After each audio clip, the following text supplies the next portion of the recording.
السلام عليكم ورحمة الله وبركاته kusoo dhawaada maalin cusub iyo wanas with ikram maanta waxaan rabnaa inaan ka hadalno ama aan ka hadlo cudurka oo social phobia la dhaho ama social anxiety so labada hadalka kelmadda oo social phobia ama social anxiety waa isku hal dadka marmar waa marba mid ay isticmaalaan laakiin macnahooda waa isku hal social phobia ama social anxiety waxa waaye basically qofka oo cabsida ka qabto bulshada so social kelmadda la dhaho waa bulshad ama an phobia ama anxiety waa cabsi phobia cabsi waaye anxiety walwal waaye so social phobia qofka qabto basically waxa waaye qof oo waxa ka cabsanayso haddii ay bulshada dhex gasho inay dadka inay si u fiirinayaan ama ay wax sameynayso oo isku ceebeyso ama dadka ay basically judge garaynayaan yani ilxun ay u fiirinayaan ama behaviorkeeda ama dad la dhaqankeeda inaa la yasaayo camal so qof oo waxa waaye waxyaabahaas inta ka cabsato oo ka fikirto waqtiga badankiisa qof kasta waa qabnaa anaga dhan waxa waaye qof dad oo waxaan nahay marmar waa la kulannaa inaa situationada qaarkood ama mowqifyaalka qaarkood inaa cabsano ama inaa walwalno ama inaa shakino oo isdhahno ama fiicnaa waaya ama inaa ama wax qaldaa ama kelmad khalad ama iga soo baxaa laakiin waxaas marmar waaye so ma aha wax oo gaarsiisan heer oo inaa shaqayso weyno ama iskool aadi weyno oo dadka aan ka go'no laakiin dadka oo qabaan social anxiety ama social phobia markuu cudur yahay waxa waaye marka qofkaasiito waxay qabtaa heer waxay gaaraysaa inuu walwalkaas badan iyo fikirkaas badan dhibaatooyin oo waxa u keeno inay shaqayso weyso ama inay dadka la dhaqmi weyso so waxyaabaha qofka waxyaaba badan ay ka cabsan kartaa qof dadka isku wada hal ma aha so ama shay mucayan ay ka cabsan kartaa ama waxyaaba badan ay ka cabsan kartaa so waxaa kamid ah masalan dadka inay qof bulshada dhexdiisa inay ka hadasho inay ka dhex hadasho ama opinion ay ka dhiibato dad badan oo isla fadhiyaan inay ra'yi ku darsato inay ka cabsan kartaa jirto qof ka cabsanayso qofa waxaa jirta haddii oo like presentation suubi la dhaho oo cabsanayso like iskoolka camal haddii la dhaho inaa presentation galaaskaaga inaa suubisid waa ay cabsanaysaa jirto oo samey karinin waxaa jirto qof oo ka cabsanayso dadka oo authority figureka aan dhahna ama dadka oo like supervisorkeeda camal inay la hadasho ama askari haddii oo weydii su-aal oo isdhaho inay ka cabsato dad oo waxaa jiraan ka cabsanayaan inuu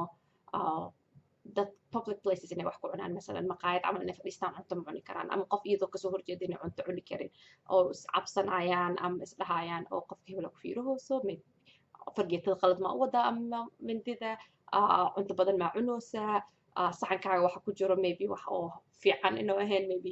macmacaan badan ama bur badan kuugu jiro ama cunto badan soo qaadate dadka ay arkayaan so waxaa arkay like actually gabar aan la shaqeeya hadda waxa waaye markay cunto soo gurato haddii ay dad soo fadhiistaan laba qaadi ka qaadanay wadaada heesa iyadoo weli u baahan cuntadii oo rabto because waxay u malaynaysaa dadki inay dhahayaan ay fiirinayaan halaha cunto ay cunayso ee hadhowtigada asheeda ka hadlayaan ay dhahayaan heblaayo cunto badan ee cunta so sidaan dhahay qofba waxay ka cabsan kartaa ama dad oo wax badan ka cabsadaana jiraan ama ka walwalaan waxyaaba badan oo lagu gartaa jirto so qofka yani emotionally dhinac dareenka calaamada lagu gartaa jirto qofka oo social phobiada ama social anxiety qabto and then behaviorkeeda iyo dad la dhaqankeeda waxaa jiro calaamada oo lagu garto qofkan inay social phobia qabto so mid of course qofka oo social phobiada qabto calaamadaha oo ay la diilgaraysa ama ay la kulanto oo emotionally oo gudaheeda ah waxaa kamid ah cabsida badan masalan of like masalan haddii la dhaho presentation aa leedahay maalintood maybe inay maalimo ama isbuucyaal ama bilo ka fikirta ee ka walwasho oo noqdo heer oo waxa inay gaarto shaqayso weyso ee xataa presentationka diyaari weyso cabsi darteed iyo walwal so a lot of wuxuu qaadaha waqti badan oo maskaxdeeda ka qaadana iyo energygeeda walwalkaasii tale oo waxa kusoo socdo waxaa jirto qofka inay intensive self conscious waxaan ahno so basically waxa waaye qofka inay shaki badan ee nafteeda ka qabto inay wax toosinaynin inay wax saxiinin inay kalsoonida basically ay ku yar tahay because qofka kalsoonida isku qabto way ka walwal yar tahay qofka oo naftiisa ku kalsooneen so dad oo waxaa jiraan kalsoonidooda markii oo mawduucyadaasi ay noqoto situation yaalka oo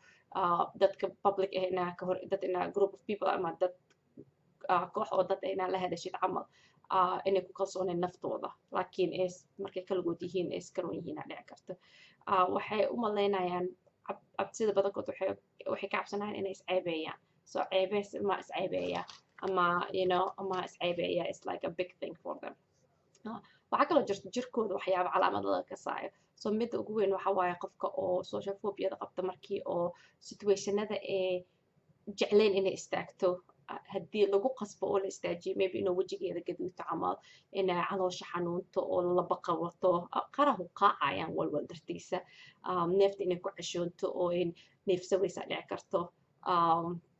waxa wadnaha inuu aad u garaacmo iyo marmar inay dareemaan inay wareerayaan camal ama inay suuxi rabaan so taas qofka jirkiisa waxyaabaha ay ka dareemi karto waaye and then waxyaabaha uu behaviorkiisa ama dhaqankiisa ay ka dareemi karto waxa waaye waxaa arkaysaa qofka inay isku dayayso inay u gooso situationada oo ku khasban tahay inay like dad dhex gasho so haddii xaflad laga waa camal oo xafladada joogo dad inaa la dhaqmo waa iska joogaa camal ama haddii presentation suubil dhaho macbi inay isku dayaan macalinkii inay ka qalqaalsadaan warqad ma soo qori karaa instead of presentationka maxaan kaloo samayn karaa si aan u sameynin presentationkaasito waxaa arkaysaa inay masalan inay aamusan yihiin oo hadalka ay yareeyaan way ka cabsahayn hadday hadlaan inaa la dareemo haddii la arkana ama la arko haddii la arkana inaa su-aal la weydiiyo ama inaa waxaa lagu suubiyo ka jawaab ama presentation suubiyo ama something sameeylaalo adi mowqif oo ay jecleen inaa la geliyo so waxaa arkay ilmaha camal oo iskoolka dhigtaan kursiga gadaal ay fadhiisahayaan maybe madaxooda inay miiska saaraan ama macalinka iska qariyaan yoy arkin waaye because waxay ka cabsahayaan inaa su-aal la weydiiyo ee dadka ku kalifta inay ka jawaabaan because maxaa kana u jawaabtid waaye ilmaha dhan hortooda so that's another calaamad waaye oo lagu garto waxaa arkay haddii meel laga waco kaligood ma aadi karaan hadday ku qasban yihiin meeshaas inay aadaan inay qof wataan waaye because again si qof ay aaminsan yihiin ay gadaashiisa isku qari karaan basically inay la socoto and then mid ugu dambeysa waxa waaye dad oo waxaa jiraan markii ay ku qasban yihiin meel inay aadaan khamro inay cabaan camal si oo kastoo anxietygood u degto which is anaka self medication aan dhahnaa ama qofka waxay isku daaweysa waaye walwalkaaniintan dejiha kastoo soo khamraa cabaa then markaas dadka waa la dhaqmi karaa camal waaye sidee maxaa laga qaban karaa video kala suubinaa next week oo ka hadlaayo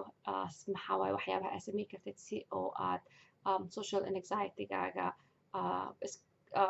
si aad iskaga caawintid dhinaca oo social anxietygaaga insha allah waa intaas iyo nabadgelyo ha iloowin like subscribe and share inaad dhahdid waa insha allah waa inoo next weekend insha allah asalaamu calaykum waraxmatullah